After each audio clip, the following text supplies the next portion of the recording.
So tell me how many data centers you have. It's only single data center. Okay, you have one DC, and Yeah. how many nodes are there? 6 nodes. 6 nodes in one DC. Okay. Yeah. Now, this DC, I'm just going to call it as East DC. Okay. Okay. This is the Yeah, that's fine. current Cassandra setup. Okay. I would like to know how many. Okay, let me see. What is the version of Cassandra? It's 3.11, I guess. 311x. Okay. Yes.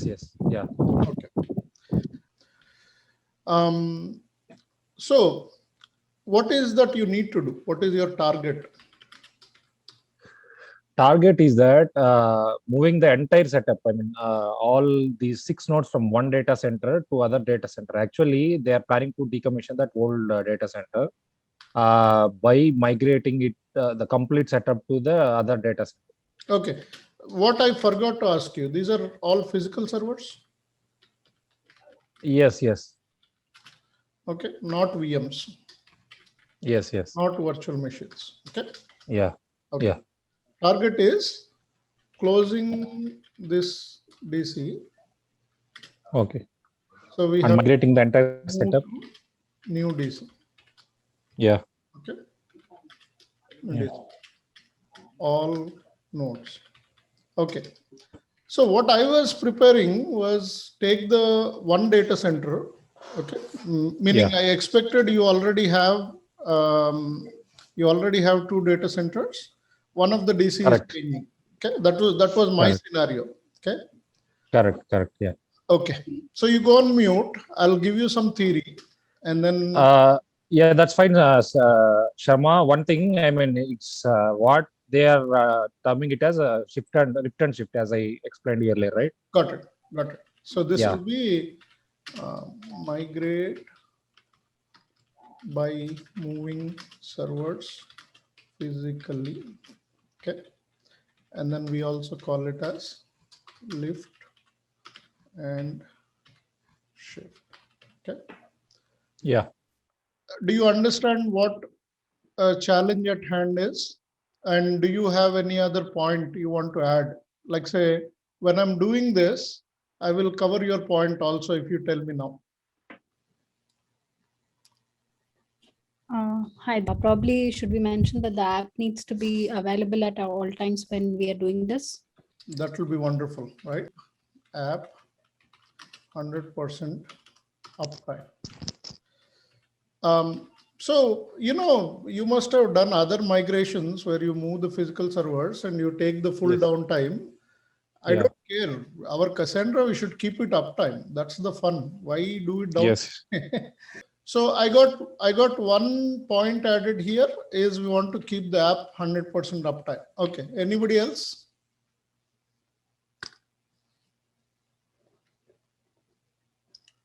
Okay. So let's talk about some theory about how in Cassandra how we should be thinking, because from day one, whether it is single node, 10 nodes, 100 nodes, 1000 nodes, you want your application always running. You want to think in, because Cassandra allows you to have it full high availability. Okay. Okay, we have east and west. East DC and west DC. And then I have 3 nodes in each data center. These are physical servers. Okay. Okay. So we got a new data center. We'll call it as new DC. Okay. Or whatever you want to call it. It doesn't matter. And then we are going to move them here. Okay. So that is the task at hand right now. Okay. So let's take a look at few things which will impact this kind of move, right? First of all, you want to keep your application uptime. So how we have to think in terms of what is needed. Okay. Let me one more. line here. Okay. First of all, you have application key spaces have replication factor, RF settings. Okay. By any chance, do we know what are the replication settings? Like how many copies you're keeping? Because you have single data center. 3 copies. You have Shyam, I have checked that. 3 copies. Yeah. RF 3 copies. Yeah, for app. Yeah. Yes. Let me make a note here. RF 3. Okay. Now, for me, because I don't have all 6 nodes in one place, I have 3 nodes. I have a RF of 2. Okay. Meaning in each data center, I keep 2 copies. Okay. Now, what I need to record here is application key spaces. I have RF settings are important for this review. Then, so let's start looking at the physical servers, right? Why look at all this junk? So first I'll start with my application. So this is my application, and I will show you a log file, which is basically generating orders continuously. Okay. So you can see every 2 minutes or so, or 3 minutes maybe, there are transactions happening and non-stop it is generating data.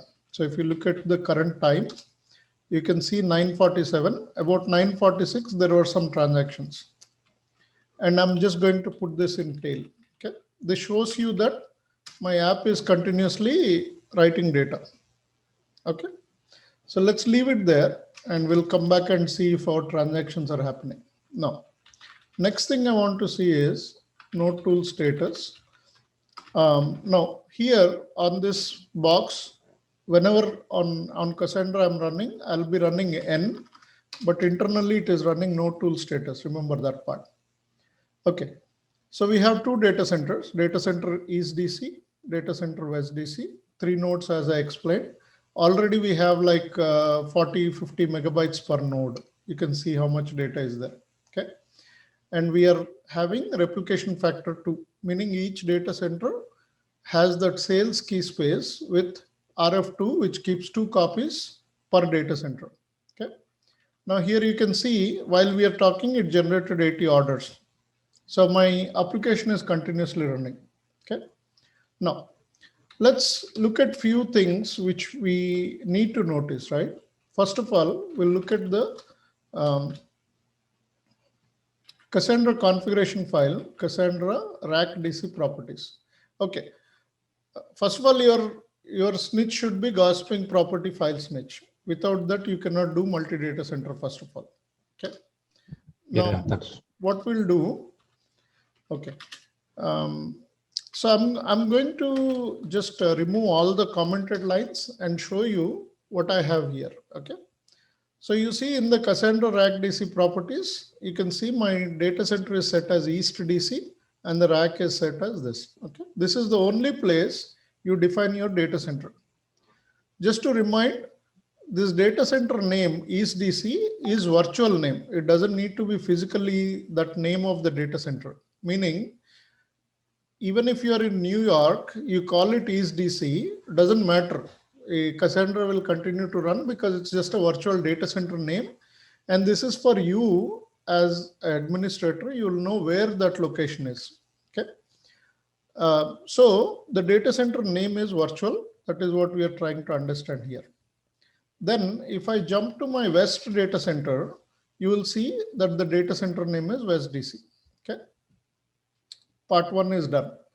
Now, so we explained what is data center setting. So let me explain the configuration file, Cassandra rack DC, Cassandra YAML, grep for snitch.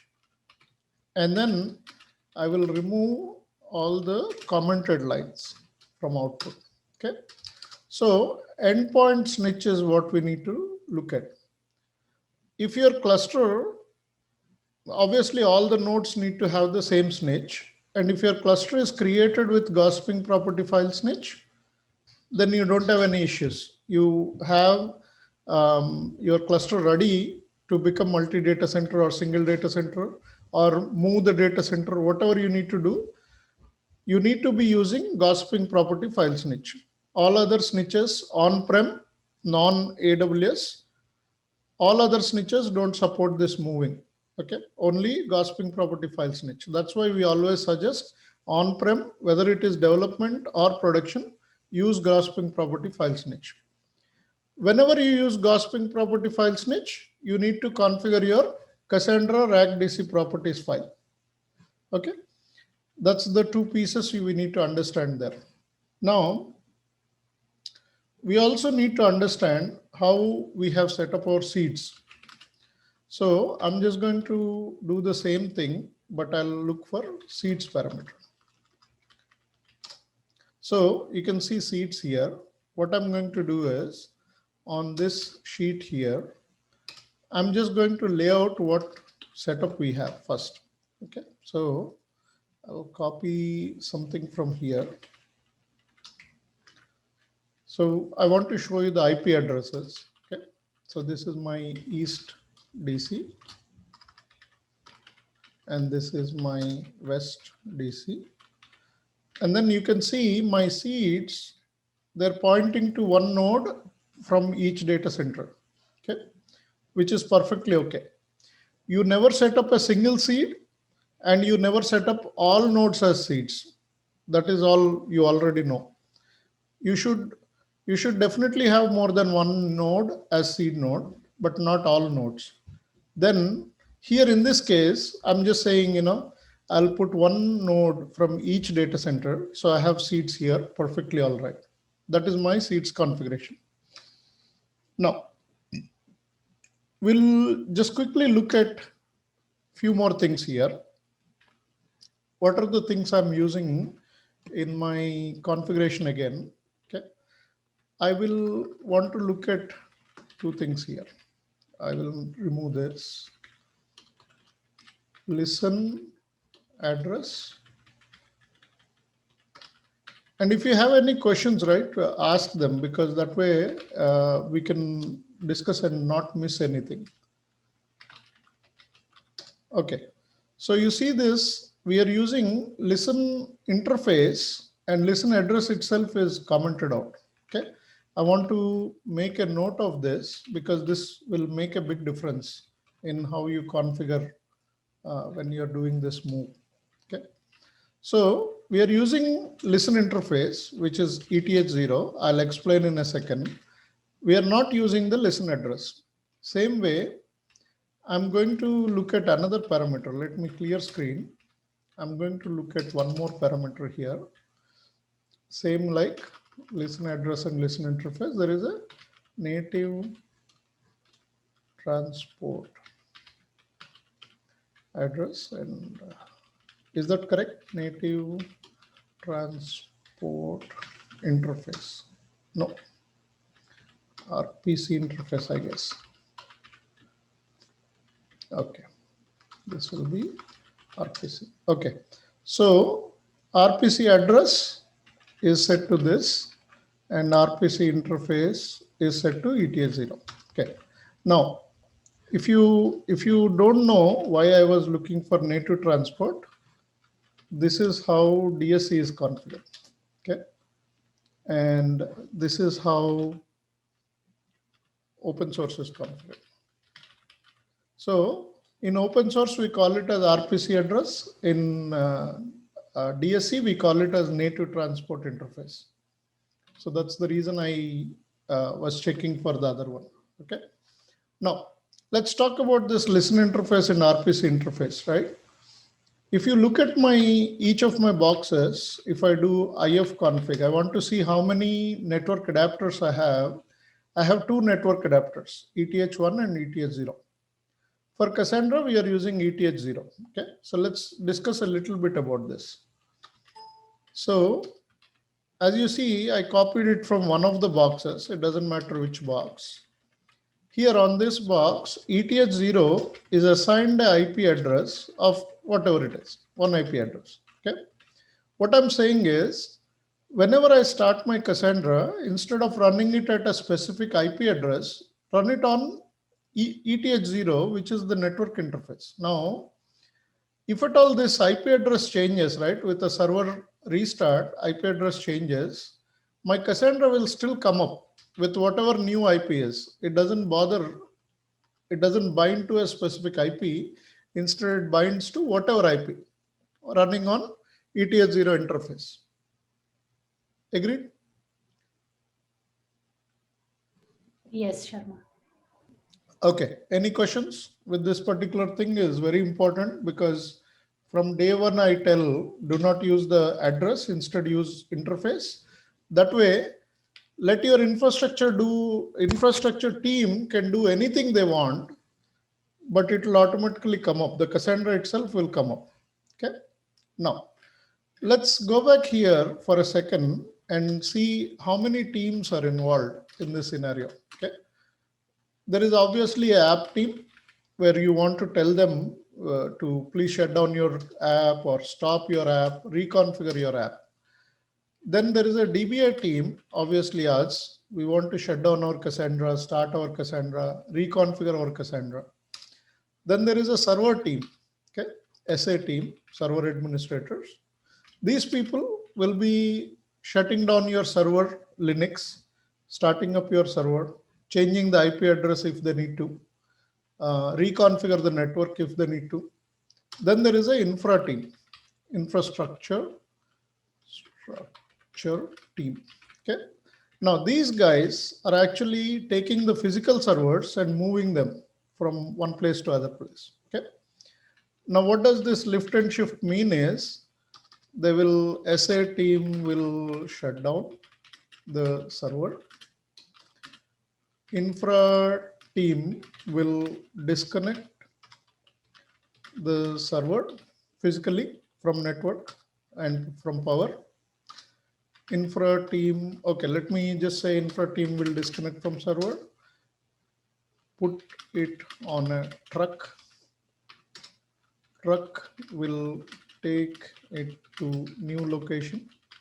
I'm just going to give you a location. Okay, let's say for example, your current servers are in New York. Okay, and you're moving to, let's say for example, Chicago. Okay. So we are moving from New York to Chicago. Okay. So the truck will drive for whatever, 20 hours. And then on the new location, infra team will connect the server and then put it on new network in new data center. Okay. Now SA team will come back again, right? SA team will connect, start server and set up network. Okay. So one main thing here is your IP address will change. For sure, your IP address will change. IP address will change because of the location change. Now, you might have a very good company and they say, you know what, we'll give you the same IP address even if you move from network to network. That is up to the SA team and infrastructure team. You don't care, you're a Cassandra administrator. You need to know how you will start your Cassandra with the new settings. Okay. Now clarify how your physical lift and shift will work. Yes, yes, Sharma. Yeah. Okay. I got it. Yeah. So this is where you had a little bit of confusion on how they'll do it, right? Correct. And I mean, with respect to IP address, what he explained is that the IP address, they're going to get the same IP address as the existing. Okay. Yeah. That is much better. But in my case, I'm going to complicate and change the IP address also. Okay. Yeah, that's fine. Yeah, that's fine. Yeah. Okay. So now what happened? Your server moved to new location. You, as a DBA, you will start Cassandra. Okay. And then whatever configuration change you need to do and config. Okay. So those are the things you need to do. Now we understood how our listen address, listen interface, RPC interface, all these are working, right? Now, if at all in your source, you don't have this kind of settings, even before migrating, you prepare your cluster to follow these settings. Okay. Now, one more thing I will do. I will show you what my application settings are. So while we are talking, you see my application is not down. It is continuing to write and run. Okay. Now, what I want to show you is if I go into SQL SH, okay, it's a SQL SH hostname. Okay. So in my application, clear screen, let me actually clear the whole thing. Describe sales key space. I have only one application key space called sales. And this key space is created with a replication factor where it keeps 2 copies on West data center, 2 copies in East. And remember that you have to use network topology strategy. The simple strategy will not work. So you modify your key space settings also to network topology strategy for replication and then set up the proper replication factors. Otherwise, this will not work, right?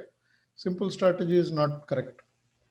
Now, this is just to show you what key space settings I have. Now, this is how my key spaces look like. Okay. So we reviewed the key spaces and replication settings. Now, what is that we need to do, obviously, in any case, right? I'm going to propose this scenario here. So for the scenario at hand, you have everything in one data center and there are all 6 nodes, right? Because you don't want to have downtime, the proposal, I'll get you the proposal. Okay. Change RF to 2 instead of 3. Okay. The reason we are reducing it is because we are going to have some nodes down. We just want to make sure our replication factor is not impacted. Okay. Okay. So for me, I'll go with New York, Chicago, which takes 20 hours, meaning you'll have some servers down for that much time. Okay. So remember, you need to also increase your hints time if you don't want to lose your hints. Okay. Which I did not mention. So I'll keep it here, right? Increase hints window. Okay, that's all I will say. I'll not say more than that for now. Yeah, so the other thing is application might be using different consistency levels. So one thing, okay, consistency levels are important. Okay, make sure they're not using quorum. Make sure app is not using quorum for consistency, and local quorum is the safest. Okay, I told you what not to use and what is the safest to use. So you have both on hand if you need to identify what is the best thing. Okay, now what is the proposal is shut down 3 servers, okay, and move them to new DC. Okay, that will be let's say for example proposal is for 15th June 2021. Okay, that is done. We'll bring those 3 servers back onto the cluster in the new data center. Everything is done there. Everything is looking good. Then we will shut down and move the remaining 3 servers. Shut down remaining 3 servers and move them to new DC. Maybe you need 10 days time. So we'll make it 25th. Okay, that is my proposal. Now in this case, this is proposal for you, but for me, I'm moving West data center into the new location. Okay, so what is that we have to do to make sure this happens, right? Okay, so the task on hand, we are going to move our West data center to a new data center. We are just moving some servers to a new data center. Okay, so what we need to do here is we need to make sure how app is writing data to the Cassandra, right? We need to understand that. Reason is we will, if at all app is writing to both data centers, then it will experience some downtime. Okay. So I'm going into the app server and I'm going to look at CAS connection manager. Okay. So notice that I'm connecting from my app, I'm connecting to these nodes. And let me show you, put it on my Notepad++ here. This is my app doing this, right? So you see how it is, if you look at the IP addresses, it is connecting to both data centers. So it is connecting to east and west. Okay. Now what will happen is when we are going to shut down our west data center, meaning the 3 nodes you want to shut down, that will bring application down partially, right? We don't want to have that. So I'm going to modify the app settings, and I'm going to just modify this Python file. And I'll say, you know what, don't connect to my west data center, just connect to another node in the east data center itself. Okay.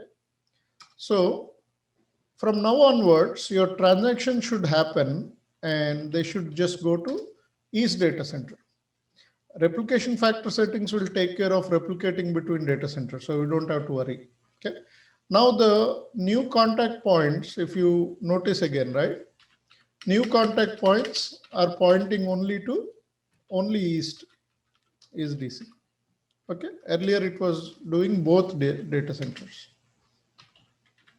Agreed? Both DCs. Okay. This is the first change we did. So let's go back and tail our log to see our transactions happening or not. We should not get failures because application we don't want to shut down, right? So we want to see that application is generating transactions. Now, while that is going on, I'm not shutting down anything yet. I'm just leaving everything and just verifying that we are able to move to the new data center or not. Okay. Now, we'll just wait for the one transaction to happen and then we'll continue. Any questions? Hey, Now Sharma. so far. I just had one question. It is not regarding the setup that you have done, but regarding the setup of what's actually talking Okay. about. Okay. So here, though he says that he is currently reading with the, I think, consistency level of 1, then it would work. But if I was reading with consistency level of local quorum, then changing it to replication factor of 2, I don't think that would be the best thing, right? Because then I would need at least 2 of my servers to be up all the time. Right. We are going to only shut down 3 servers, so that should be okay. See, that's the reason I said split it into 2 pieces, right? Okay. Okay. So you'll be always having. Okay. I mean, I was thinking from the availability perspective. Right. So if I shut down 3 servers and I have only 3 servers left, I would have the. I mean, I need 2 of my nodes to be up all the time. If I have even 1 node down, then like not all of my transactions would go through, right? Or the requests. Yeah, that is a tricky scenario there. Yeah. So tell me what happens. Okay, so what we are saying here is, again, just to so that everybody understand, there are 6 servers. We are going to shut down 3 of them, and we also proposed changing the replication factor to 2. When we shut down 50% of nodes, there will be downtime for app. That's what we are expecting here, right? Yeah. So let me propose to second scenario. Okay, so let me change this to 1 and we'll rethink this again. Okay, RF2 6. Okay, that means every node will have every single row. Okay. Okay, and also let's document that consistency we are using is 1. By the way, just a side note, consistency 1 is the ugliest consistency available. Remember that. Okay. So what do you think with the second proposal where we change the replication factor to 6, meaning all data is available on all nodes? Mhm. Then we shut down 3 nodes. Doesn't matter, right? The data is available locally on any node. And Yeah. then we'll be able to move our servers. Once we move, Yeah. we will change the replication factor back to. Just, Okay, so let's do this. just another note on proposal 2 is that we would there would be an increase in disk if we are Okay. Yeah, yeah. this is, we have to note that disk usage will increase. Okay. Yeah. Yeah. Now, there is one more thing before we shut down, right? We always want to do node tool repair. Okay.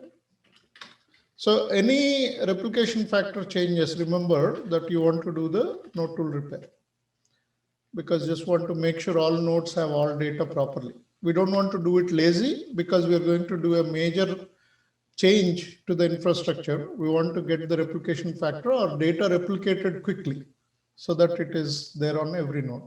Okay. So what do you think? Proposal 2 will win? Yeah, I think in proposal 2 we were discussing about having the local quorum, right, as consistency. Or Local quorum was when we have multi-data center. I just don't want, so let me explain this. okay, Right? okay, okay.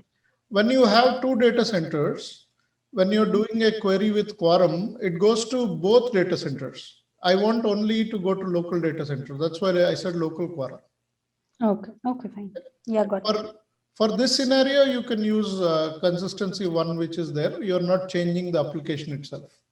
So Okay. we're good. Okay.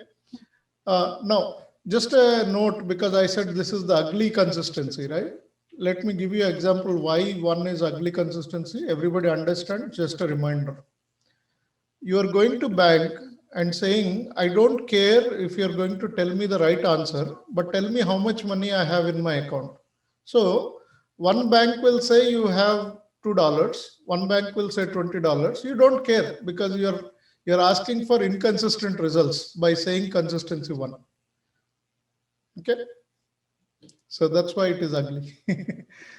Okay. So you have a question? No. Okay. Yeah, sometimes we are rude, but we want to have the best for the application. So we have to be rude. Okay. So now, remember the seeds. Okay. So seeds is a big thing. You have to remember whenever you're taking down some nodes, make sure there is not a seed node there, or you don't take down all your seed nodes, because then your cluster will be confused. Okay. Seeds is not only used during Bootstrap. Remember that even during the gossip, seeds are used. Okay. Read a little bit more about it. Do not shut down all your seeds at the same time. So that's the point there. Okay. Now, for this particular scenario, in my case, I need to shut down all the West data center nodes and move them to the new data center. Okay. So I'm just going to go into my, okay, so here, after changing the application pointing it to East data center, we are able to do the transaction. No errors with the app. Now, I'm going to connect to my West data center. Okay, so you see the remaining 4 nodes, which 3 nodes, which are crisis 4, crisis 5, and crisis 6. Okay, I'm going to shut down my Cassandra on these nodes. Right? That's what you're going to do before migration. You have to shut down the server, SA team, take the infrastructure team, and they will move it to the new data center. Okay. So we are going to simulate that situation right now. So I'm going to do, I have a script here. Okay, let me actually not use the script. Node tool drain. The correct way to shut down Cassandra database. Node tool stop daemon. Never kill the Cassandra. Instead, you always node tool drain, which will stop all the transactions and write everything which is in memory, mem tables, dump it into SS tables, and then it doesn't respond to the cluster requests. Then you stop the daemon. Done? Then you say, hey, SA team, I have shut down my Cassandra. Please take it and shut down the server and then give it to the infrastructure team to move it physically. So I'm going to become a system administrator. I'm going to shut down the node. Okay, all done. So now these 3 nodes went out of network. Let's see what is happening to our app, first thing. Then what is happening to our nodes. Okay. So first of all, in nodes, you can see 3 West data center nodes are down, East data center nodes are up. Okay. Now we want to wait for application. It has to do at least 1 transaction, and then we'll be done with the application high availability part, because then application is running without any issues. Any issues while this transaction going on? Any questions? So remember, now our infrastructure team picked up the servers. They're putting it on truck. They're moving it from New York to Chicago. So that's what is going on in the background. And you have to sit here 20 hours just waiting for the move to be done. So right now we are just waiting for 2 minutes. So app will confirm that it is able to do transactions. So my application is still up and running. My infrastructure guys are actually connecting the server at the new data center, they're connecting it to the network. Okay. Now we also got confirmation that our IP addresses are not changing. Okay. So when you connect the servers at the new location to the network, so what is that we expect? They just come up, they just acquire the same IP address, and then they're up on the network, right? So my infrastructure guys just connected the servers to power. They just powered it on. Now I need to ask my SA team to verify that. SA team says, okay, we are done. Okay, done with the move to New York to the new data center. Okay, now, so here is the crisis 4, okay, which was earlier in West data center. It's in a new location now. IP address has not changed. Okay, so you see IP address is same. Now, if you look at my Cassandra again, let me just do node tool status. Okay, see these nodes are still down, but I can bring up the Cassandra on the new node, a new place. Okay, any questions? I'm just going to start Cassandra on the server which has not changed IP address. This server has moved to the new location, but IP has not changed. Okay, scenario 1. I'm just starting Cassandra. Nothing big happened, right?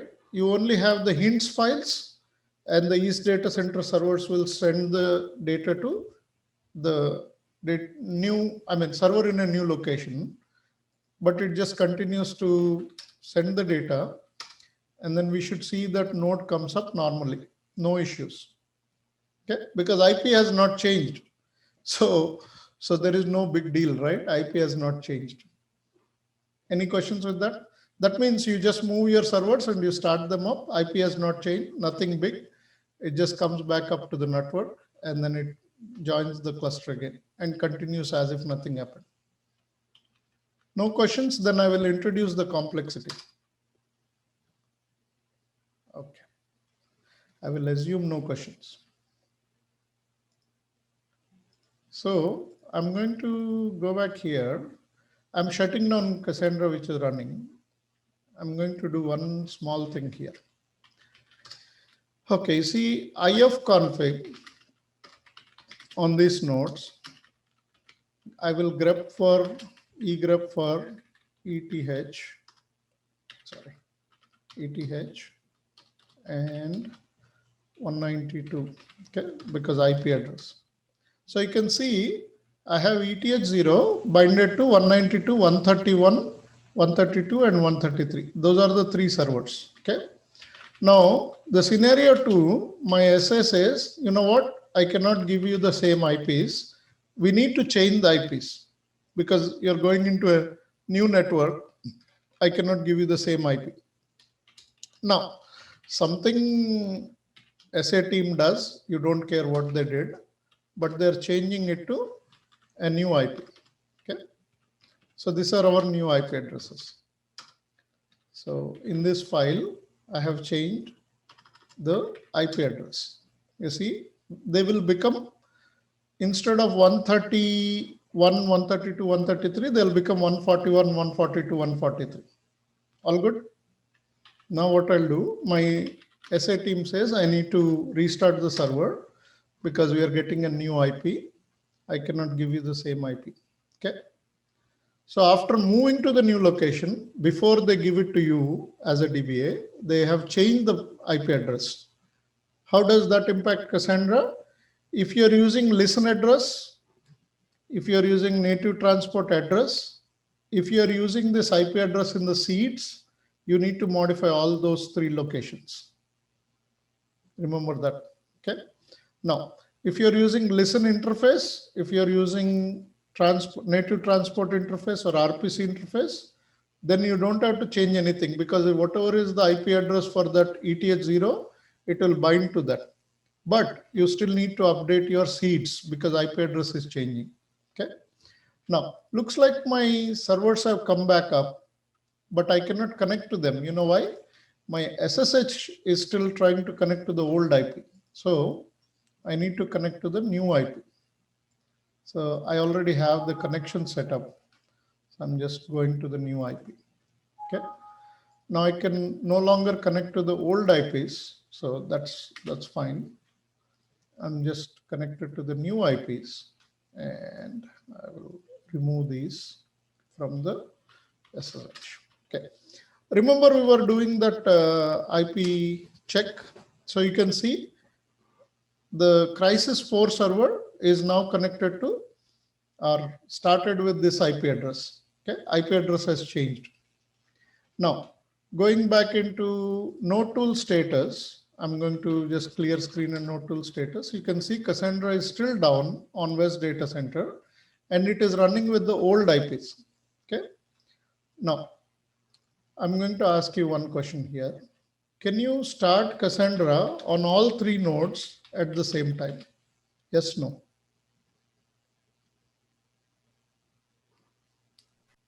Yeah, actually you can, but it is not preferred to be safe. You can use the allow unsafe bootstrap, or allow unsafe. That is not is, required. okay. So that was a trick question. Okay. You can never, initial bootstrapping, you can never do multiple nodes at a time. But if node already exists in the cluster, you can always restart at the same time. No issues. Yeah, exactly. So that is a trick question. Okay, here the node, the data already exists. So that's why you are going with, all at the same time, right? Yes, they're already part of the cluster. They're not Cluster, nodes. yeah. Yes, correct. Okay. So something might have happened here. Let's observe what happened. Okay. So I'm clearing the screen and checking. So you see now all the West Data Center nodes came back up with the new IP. The reason it happened is because I'm using the interface, not the address. Okay.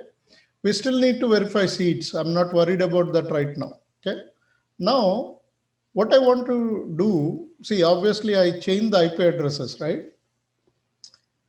But you see, I don't like this West DC also. I want to change it to new DC. I want to change the data center name itself. Okay.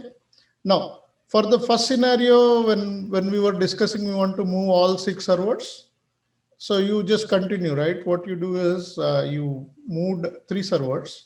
And on the second time, you will shut down 3 more servers, move them to the new location, change the replication factor, and then change the node tool repair and all that stuff. Okay. So all those things you will do. Now, my application was never down during all that. Okay.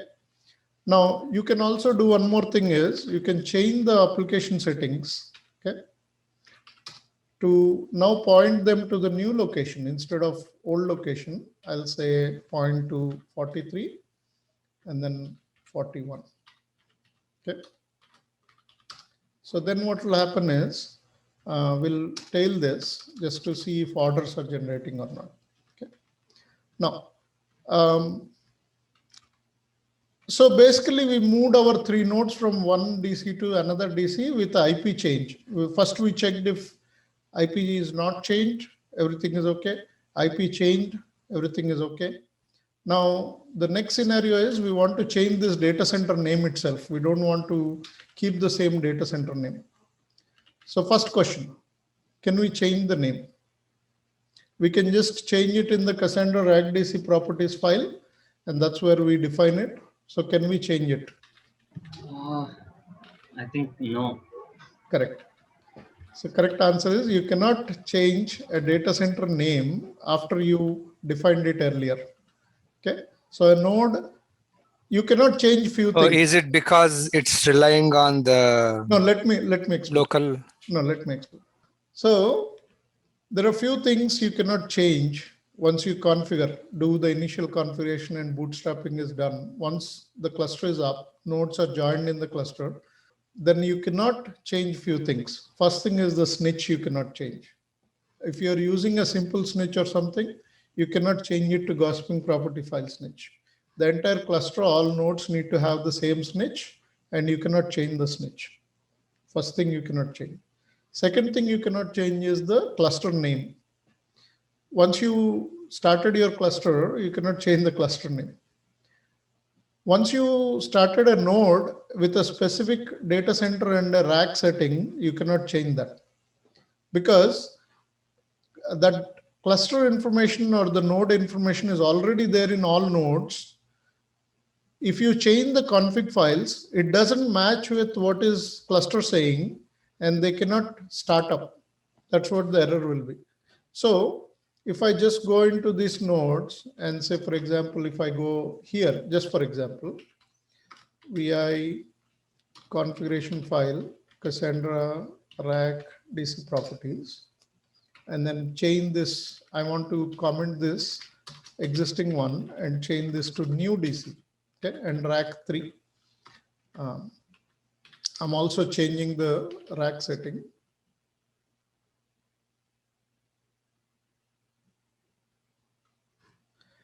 Yeah, repair is definitely you have to run. I'm not running it here, but repair is something you have to run after every single change. Yeah, I just thought. Yeah, no, we documented that. So they will have to follow this. See, this is always there. Okay. Right now, I'm not doing it because I'm a little bit adventurous person, Okay. but always you change it. Okay. Now, I'm changing the data center and also the rack name in the Cassandra RAG DC properties. I'm going to drain this node. Okay. So node tool drain, node tool stop daemon. I'm just shutting down Cassandra. And then you remember that is the same node I'm running my app pointed to. Okay, so app is doing its task. It's not stopped. Cassandra is down here. I cannot connect to Cassandra. I'm going to start up Cassandra with the new DC and the rack settings. Okay. Now you cannot change the data center name. You cannot change the rack name. You cannot change the cluster name. You cannot change the snitch. Okay. So here is the simple message. Error message. Okay, what it says is cannot start the node if snitch data center new DC differs from the previous data center west DC. Please fix the snitch configuration, decommission and rebootstrap this node with something else. Ignore DC something else. Okay. Now, what is the safest way to change the data center name is, okay, obviously we need to fix this first. So I'm going to just go back and fix it first. I was not able to bring the Cassandra up with just changing the config file because it mismatches. As I told, you cannot change it. Okay, so I'm going to just revert the change and then bring Cassandra back up. Okay. Now, while that is going on, let's talk about how we'll change this data center name. Okay. Usually, we will never do this, but never do this in the regular courses, training, anywhere. Okay. So first of all, there are a couple of ways to do this. First of all, you have to decommission the existing nodes. Okay. Now, make sure one data center contains all your application data. Okay. Because our replication factory is writing to both data centers, I always will have DC, east DC keeping the data, right? So I'm going to decom one node at a time in west DC. Okay. Then I will re-bootstrap or bootstrap as if it is a new node in new DC. Okay. Now, one problem with this is you have to also clean up existing data on the node which is decoming. So what is the problem here? Problem is streaming. So it will be double stack. Yeah. correct. Okay. Now, there are some things you can do. Basically, we were reading those messages earlier, right? Remember, you can actually change the data center name by ignoring the data center and all that. Okay. Now, for me personally, I'm very clean freak. Okay. So if you're moving the data center, you're changing anything, even though it takes time, I personally would have clean data center. So I would do it this way. Okay. So if you have a lot of data, it has to restream, but you tell that to the app team. You say, you know what, there is maintenance. I'm going to clean up. I'll get it done. But once we are done with it, we'll make sure all data is properly located everywhere. And this is the way we do it. Okay. Now, this is my personal method. As I said, this is not the preferred method because people don't like streaming like 200 gigs of data across network. Okay. But you know, if you're changing the data center, you as well do it properly. That way you have all the data properly put in place. I don't want to start the node with a lot of changes where existing data is there and it confuses the Cassandra cluster to hell. And then you have to run repairs. Okay. So compare between running repairs or just rebootstrap. I would go with the rebootstrap. That is my method. As I said, I'm not saying this is the best method. Yeah. So you mean if the snitch is not a file-based snitch, whatever we call that as Gossiping property file snitch. Yes. So it means for another type of switches, this DC property names. Cassandra RAC DC properties Yeah. is used only when you're using gossiping property file snitch. Other snitches don't need that file. Right. In other snitches mode, it means there is no way to move the servers to different DC. First of all, other snitches don't even support multi-data center. Wait. How about the AWS snitch? Something it's EC2 called. multi-region snitch. Uh-huh. That is what you have to use. Okay. Okay. So let me tell you this on-prem. Okay, this is not for today's discussion. Okay, for life, you remember this. Okay, always use gossiping property file snitch plus Cassandra RAC DC properties. Okay. For AWS, you use EC2 multi-region snitch. Okay. And then you can also combine it with RAC DC properties, but not this is optional. It's of no use anyway. So there is use, but it is optional. Yeah, but still it does not pick those names, right? It does. It does. No, it does. It does. You can have a prefix or a suffix to it. Okay, so AWS is just one beast. There are a lot of other beasts. So what happens in those scenarios? Like I have, they all provide their own snitches. oh, I didn't see anything other than AWS Not because in the config file, Mhm. but there are Cassandra for Google snitch is there. Yeah. because Cassandra snitch in Google Cloud. The Google provides a GCP snitch. I don't know the name, but Cassandra snitch for Google Cloud across multiple regions. Google Cloud Platform. Rack inferring snitch is find out location by that. Actually, I would like to see what Google says. I don't want to see this one. In YAML also, we don't have anything related to Google. Probably Google just uses simple file snitch. file snitch. Yeah, Yeah, here, Google Cloud Snitch. but it's not open source, I think. No, it is open source. Google Cloud Snitch is there. So remember one thing, as soon as you see DataStax, don't think it is paid. DataStax does a lot of open source also. They write a lot of open source stuff. But this is not available in the config file by default. Even I have You just same. have to add it. That's all. Okay, it's not that you need to have additional libraries to support that value. No. So it's part of the library. Let's not deviate, okay? Okay. Snitch is a very big topic, and I talked about it before. Snitch is not by Cassandra. Snitch is actually just a Java library plugged into Cassandra. So it is written by Google, and they just say, okay, you're saying Google Snitch, then I will provide you live.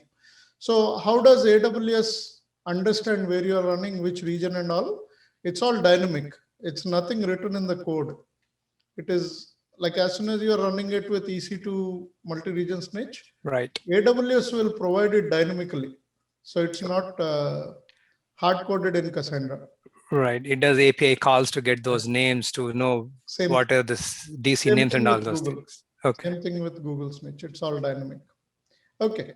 So let's talk about this DCOM and all. Okay. So this is just a brave method of doing. We don't really DCOM any nodes and all, right?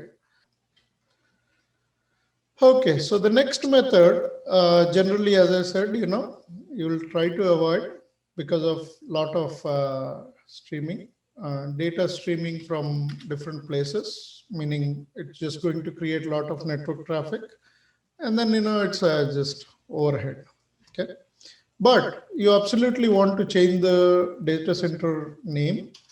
This is the only method you can follow, right? Okay, just make sure it is recording. And then everybody is here. Okay. So you can see here, I'm going to show you my cluster now. And then my app is like really going and non-stop creating transactions, which is good. Okay. So you see how I have two data centers, and two data centers, all nodes are up. I need to DCOM these three nodes, and I need to bring them up in a new data center. Okay. So one way to do this is basically you just trash the whole nodes. You don't care about the data. You don't care about all the replication. You just trash them and rebootstrap. That way it brings data from the East data center again. Okay.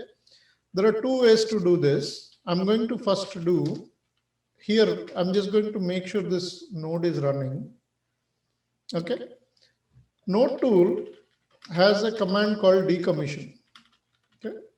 Decommission, meaning the node you are on, you want to request it to gracefully go out of the cluster.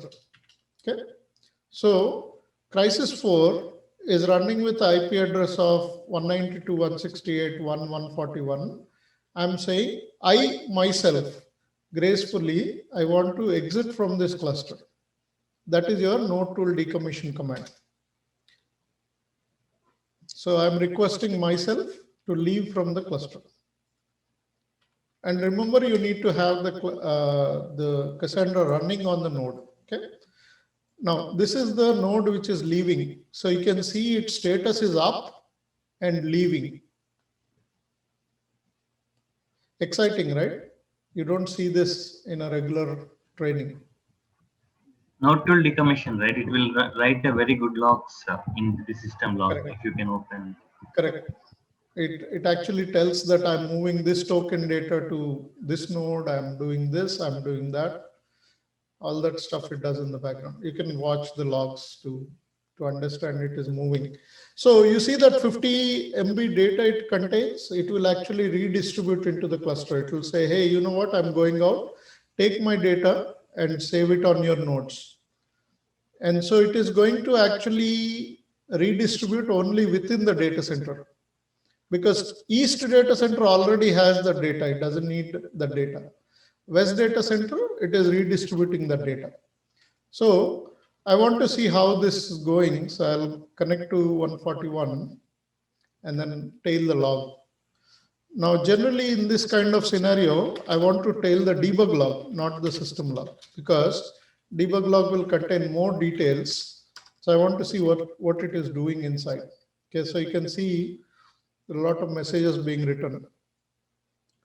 And it is basically timing out for some reason. Okay, so here, storage service Java decommissioned. So looks like decommissioning is complete. Okay, now after decommission is done, that node is off the cluster now. So that node actually left the cluster. Okay.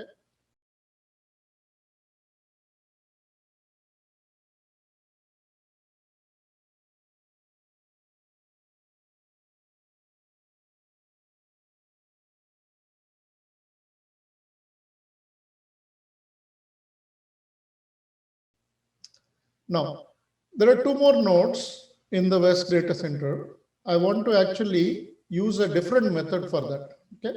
So imagine on this node, hold on one second. Okay, imagine on this node, ps-ef grep Cassandra, I'm going to kill the Cassandra process. Do not do this on your regular clusters.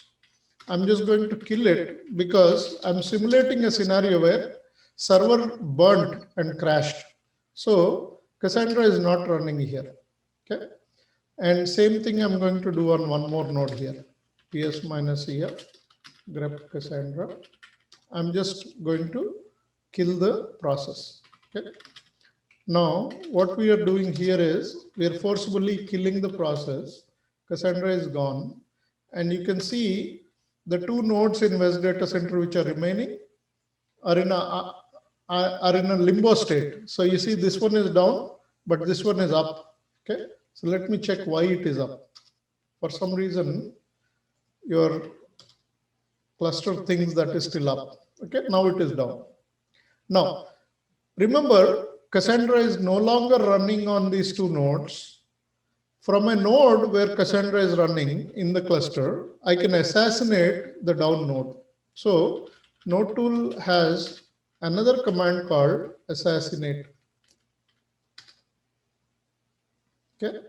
So I'm going to do node tool assassinate. Who do you want to assassinate? This down node. Okay. So I'm saying that node is down. For some reason, I cannot bring it up. There is a hardware crash. They're going to give me a new server. For now, remove it from the cluster. I'm not moving any data now. This is not graceful. So assassinate, you should never do. Only when you cannot bring up Cassandra, there is no way you can do proper decommission. You go for assassinate. Okay. Just a note, node tool also has one more command called remove node. Okay, this one. So what happens is, there is a scenario where you ask to decommission and the decommission itself failed in between, meaning it was doing something, it is not left the cluster. At the same time, it is stuck. It is not able to decommission.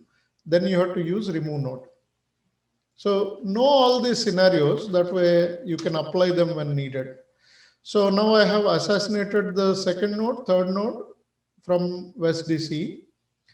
All three nodes in West DC should be down. Okay, my application has never stopped.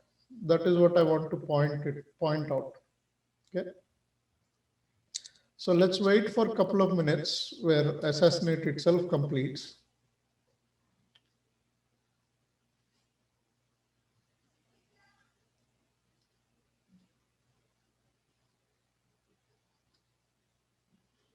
How many of you have seen these assassinate, decommission, and remove nodes before?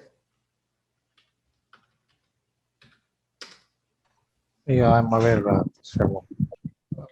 Cool. Okay, so you see, we have only East data center with 3 nodes. All the West data center nodes are gone.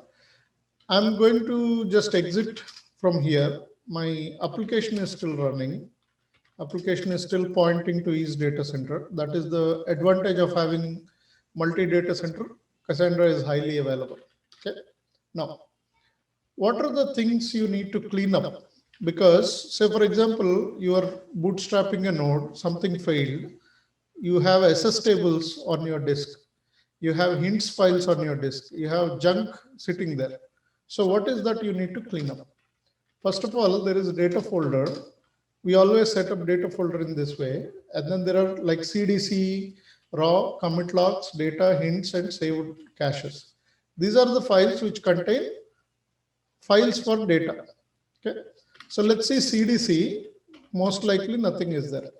Same way, saved caches. Oh, there is a saved caches. So RM, I'm going to force remove. So let me do one thing. Saved caches star. Okay.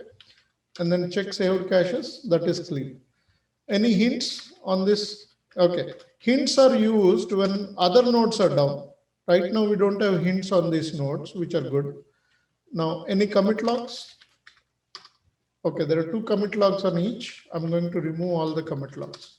Commit logs are also no use because we are cleaning up. So just make sure there are no commit logs. Okay. Now for data, data has this folder structure, right? Every key space, there is a folder for that.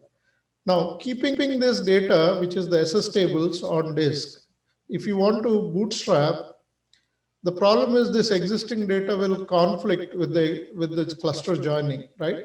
So I'm in this folder, and these are all the SS tables, RM minus RF star.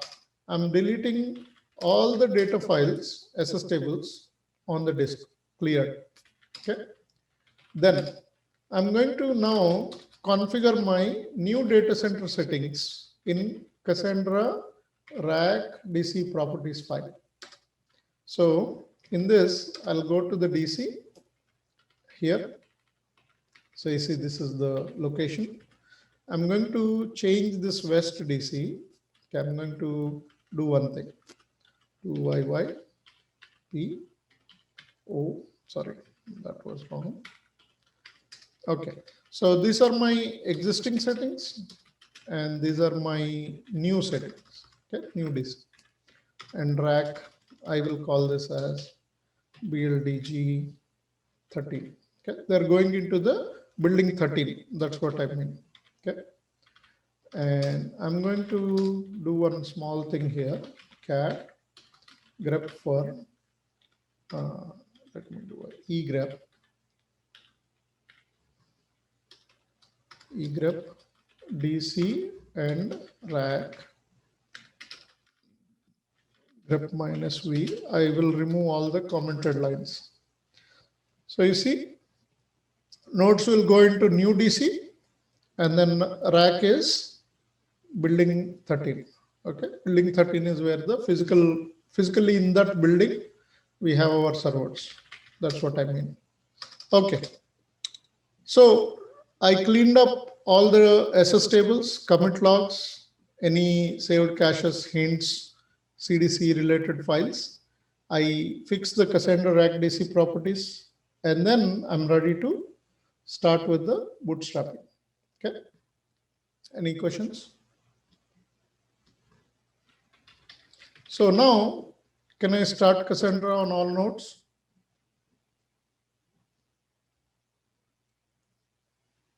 No, Why?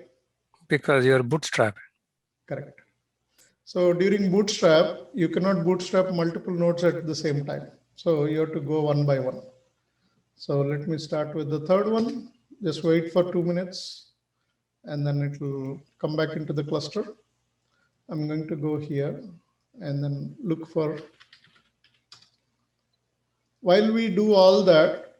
So remember, to get here, it takes time, mindset, learning, understanding of the technology. You never shut down your app. It continues to do what it is doing. Okay. So we'll wait for the bootstrapping to go on. Meanwhile, I want to. What was the replication factor you set on these, Sharma? 3? Each data center, 2 copies. 2. So in this scenario, we lose data? No, we don't lose data because each data center completely kept all the data sync intact. So the new nodes which are joining, they will start getting the data, but not yet. I haven't talked about that. True. No. For the 3 nodes that you killed, if each data center replication factor is 2, same data is getting replicated across 2. Okay, got it. Correct. But we haven't talked about changes to the replication factor settings yet. I'll come there. Sorry, before we proceed, I just have one doubt. If you're going to follow this method, then what if instead of going through this procedure, what if we initially have, like we had US East and US West, right? What if we decommission US West and then physically move across the servers to whatever desired location and then just bootstrap it? Wouldn't that work, or do you see any cavities over there? No, there is no issue there. It works. So what the proposal 3 is, why did we move West Data Center to new DC without changing the data center name, right? Why move the servers? First decommission them. That way they go out of the cluster. We bring them to the data center, rebootstrap, done with one shot, right? Yes. Yeah, exactly. That is definitely possible, right? Initially, when I started this discussion, I did not think we will discuss decommission and remove node or SS. Okay. But I said, you know what, we are in the topic, let's cover that, right? Now, Okay.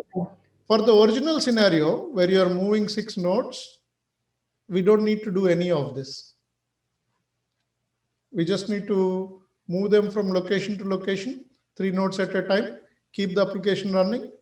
Remember RF factor, we changed it to 6, and then you start doing whatever move you need to do physically. Okay, so notice that our new data center started, 1 node in that new data center, it is up and running. You see here on the old nodes, we have 50 MB on each node. New data center has no data, like only 100 kilobytes. We'll talk about that in a second. Let me rebootstrap or bootstrap the second node, and then we'll bring 1 more node up, and then we'll be done with the bootstrapping part. Now, let's talk about, there was a question how my application is set up, right? I will go to GitHub, Sharma1807. This whole thing is documented under Python Cassandra driver project. Okay, so this is my sales app, and it tells you what you have to do to set this up. So basically, I wrote a bunch of Python code, and that Python code generates those transactions by just using Python Cassandra driver. Okay, so look into this project. It is very useful, like when you want to set up a working application for your test cluster, and then it is continuously pumping data. So now, something is happening here. If you notice, my application somehow after 1048, it did not generate transactions. So let me see what's happening there. I'm thinking there are errors because it's connecting to the old data center. See, it was going to, we decommissioned these nodes, right? So I'm going to fix that. So remember to make sure your app is always connecting to the right place. I was connecting to wrong place, so transactions are not happening. Okay. So let me manually generate Python sales orders. So let me see if it is able to generate transactions.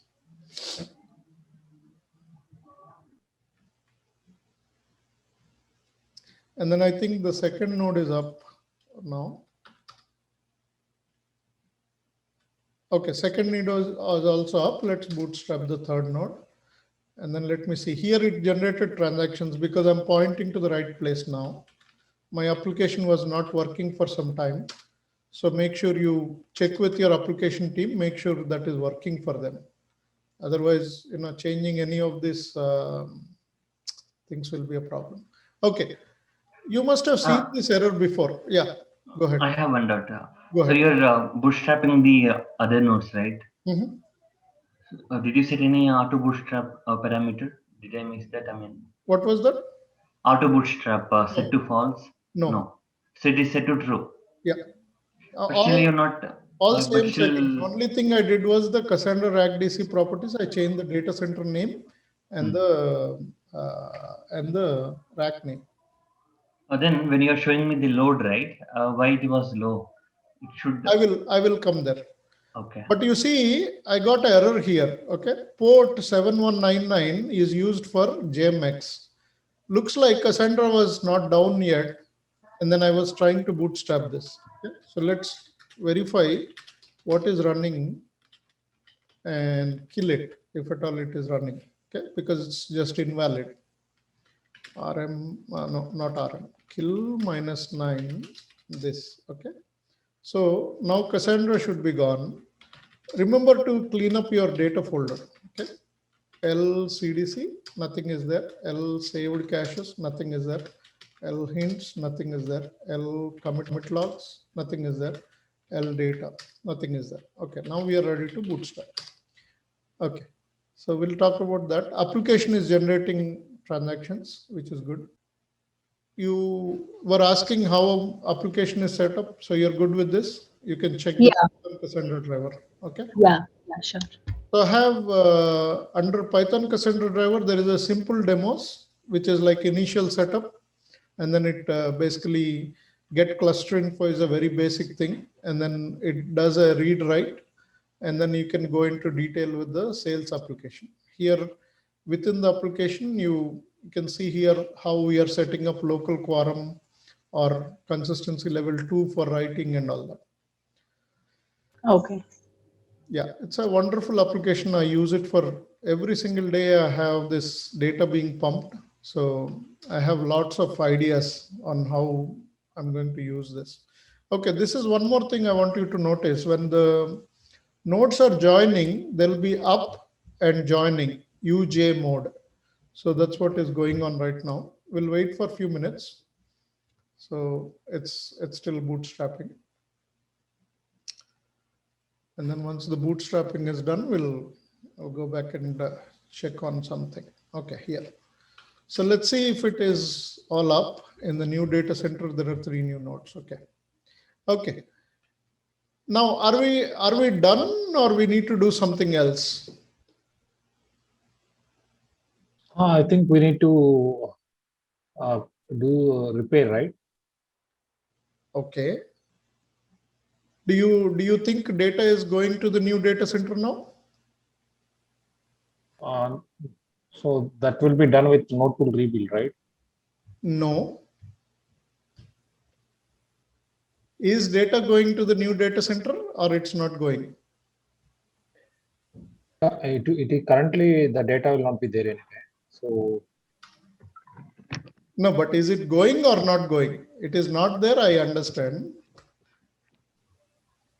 Okay. Think about it. Okay, let's talk about this. Okay, you also focus here. Okay, so I'm just disconnecting from all the new nodes. I don't need all these nodes here. Okay, remember one thing, your replication factor settings are at the key space level. Okay. So let's go check what is the key space replication settings we have. Select star from system schema. There is a system schema dot key spaces. So this is the current setting for your key spaces. So I'm going to put it on our notepad here. Okay. Now system auth is sending data to East data center and then West data center. West data center does not exist. And there is no mention about the new data center. Okay.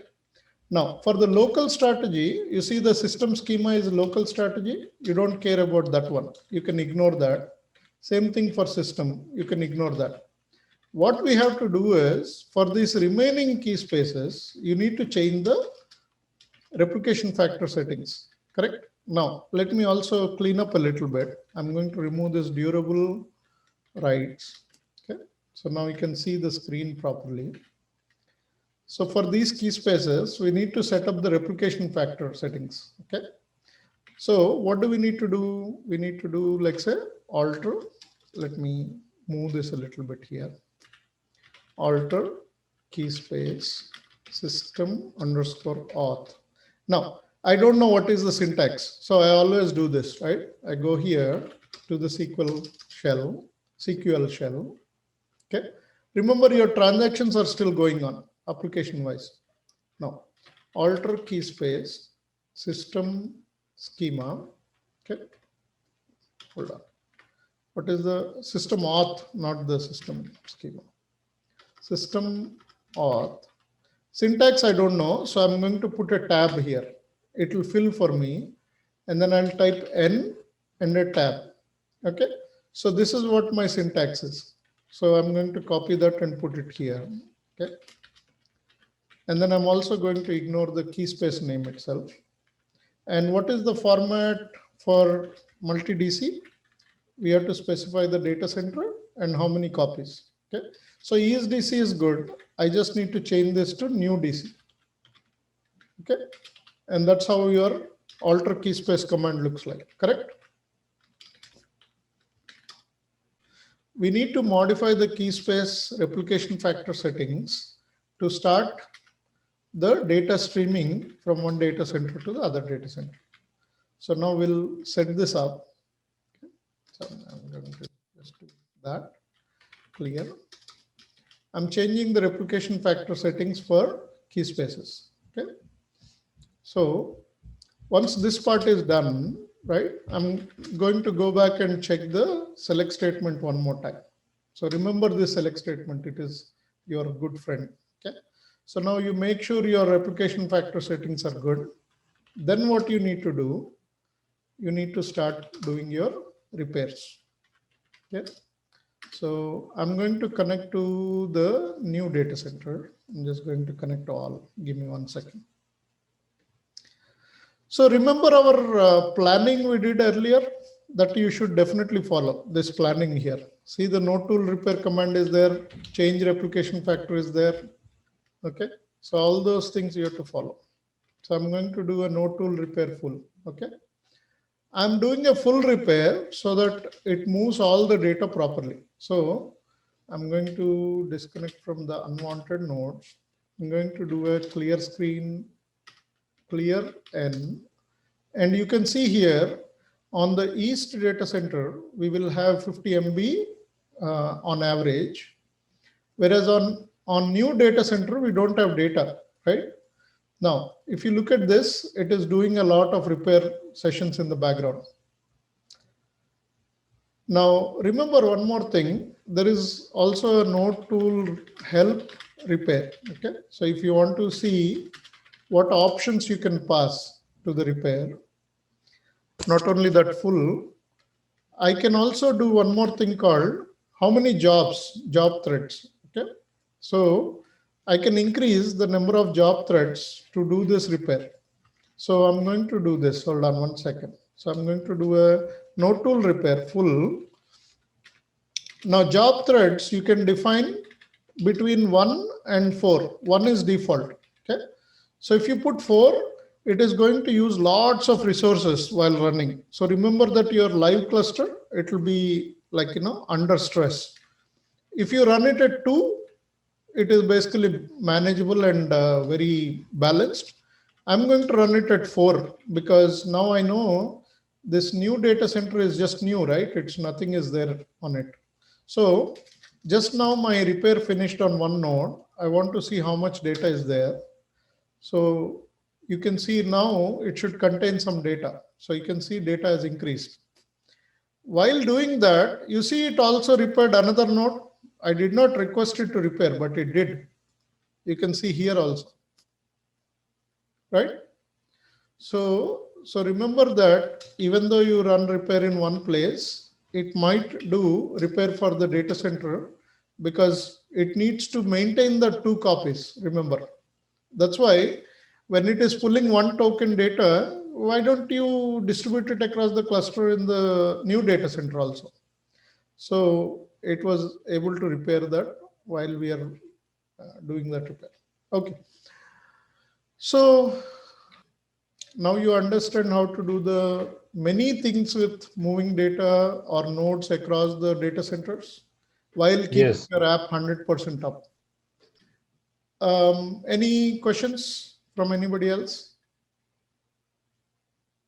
on this topic or anything we might want to check later? Yeah, go to the node tool status where it shows the status of 2 data center nodes. There you go. Oh, earlier the load was saying 100 MB. Now it got reduced to 49 MB on Because- 143. Because it knows what data is really required and not required. As the repairs are happening, after the first repair, it actually distributes the data properly. Because initially we didn't have any data on the data folder, right? So how it made it 100 MB? No, it was streaming the data from the Okay. other data center. It was bringing the data. Okay. Okay. I was having same doubt. Sometimes it first brings multiple copies. So that means we need to plan with over allocating the disk space. I'm just trying to You definitely always want to keep extra disk space on hand because you need to allocate for snapshots. So it means if we want to move the nodes from one location to other location. Yeah, Even not only for that, okay. even for daily operation, you want to have buffer space. No, I agree. I agree with the buffer space though. Let's say my current 6 node cluster is running in one data center, and each node has the replication factor and it has 30 to 40% available disk space. Now, if I want to decommission 3 nodes, move them to different location and join them back as new nodes, do we still think we need to add additional space because this kind of overlap happens? No, I think you will have enough buffer anyway. Okay. So you don't need to allocate more space. Can you show me node tool status once? Yeah. So repairs completed on the new data center. I did not run repairs on the old data center. Okay. I still need to understand. See, we have a node tool cleanup command. Like, okay, here repair itself did the cleanup for me. So I need to understand how it. I thought I need to run node tool cleanup again on one and Okay. other 2 nodes. Notice one thing here. You have to always ask me what version I'm running. Okay. So is it a new feature? You never know, new edition might be something new. Okay. Yeah, because I didn't see this in this behavior in other versions. Yeah. I'm running latest, so obviously they might have improved something. What was the question? Question is, there is another tool called Node Tool Cleanup, where if at all there is a data sitting in this node which doesn't belong to this node, then we have to manually clean up. But looks like this new repair was able to also do the cleanup for us. Yeah. Okay, I took this repair thing. It's a new thing for me. I mean, new. observation what I see. No, it doesn't matter new data center or not. It is not Okay. part of the cluster and it is having some junk SSD there. They will conflict with the existing files. So even though we do a clean decommission or Whatever crash decommission, whatever it is, we have to just basically clean up and do a new Yeah. data load. Okay. Decommission, assassinate, remove node will not delete the SS tables. Oh, I'll add one point there. So when you decommission a node, it will leave the cluster, but it will still hold the data. Okay. So No, data part is agreed, but if we, so even though we are, oh, okay. So since you are not part of the cluster, so when you add them back, it is not like adding to an existing, but it's like a new thing. Correct. Correct. Okay. That's why it is bootstrap. Then why we need to do all these steps? Why can't we just shut down and crap it off rather than being That's- okay and remove from the cluster and do all these things? No, how do you learn about these commands? Okay. No, I agree. No, what I mean to say is in real time. Until you learn all these options, you will not know what you have to do in your environment. Agreed. Okay. I cannot tell you only one option and say always follow this, right? Oh, no, what I mean to say is hold it's on, good to hold know. That's why I'm teaching you all the options. Then you decide what you want to do. Okay? You're good with the answer, right? Why we did the Good cleanup? with the answer, but the behavior of the Cassandra is not good, because if it is a RDBMS, automatically when we detach the Okay. database, we will attach This there. is not RDBMS. Yeah, we should not compare with RDBMS. Yeah. This is not RDBMS. It's I want file to add one based. point because here you have CL is involved, RF is involved, so hold you on, cannot simply Anil. remove it. Anil, don't go there. Don't go there. I know why it is leaving data there. So guys, let me tell you why it keeps the SS tables. Okay. So somebody who has your privilege, they come and decommission a node by mistake. You can bring it back into the cluster without doing any streaming. That is the reason SS tables are still there. Okay. So somebody ran a decommission by mistake. You don't have to restream. You just have to bring it back into the cluster. There are some parameters. We are not talking about them today. Okay. Then that makes sense. Okay. Okay, sir. Here is your assignment to figure out about repair. So you see how I did Cassandra GitHub. This is the source code for Cassandra. Okay. This is the Java code. You go inside, you look at the source folder. In the Java source folder, there are all these different folders here. One of these folders contain repair. Okay. Yeah. So how repair behaves is written in this code here, source code. Okay. So if you want to understand what they changed, look at the repair session or something, understand what they have changed inside. Is there any cleanup automatically? Okay. So this is the source code for Cassandra. You will understand and let us know. Not today, not tomorrow, take 6 months, but tell us what they changed. Okay. Yep. And then you can look at the history if you want to figure out who committed what. Yeah. Okay. Okay.